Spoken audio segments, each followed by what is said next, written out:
mengembangkan Smart City melalui pendidikan, Pemkot Banda Aceh meluncurkan aplikasi Sinan Sikulah, sebuah aplikasi internal guru untuk melakukan absensi dan penilaian murid.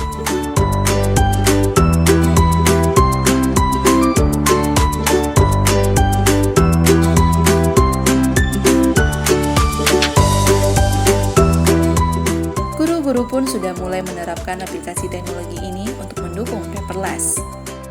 Aplikasi ini bisa langsung memberikan laporan kepada orang tua murid tentang prestasi anak dan absensi di sekolah. Banda Aceh sebagai Smart City telah mengembangkan aplikasi untuk kemajuan pendidikan. Pendidikan yang lebih baik mewujudkan Banda Aceh gemilang.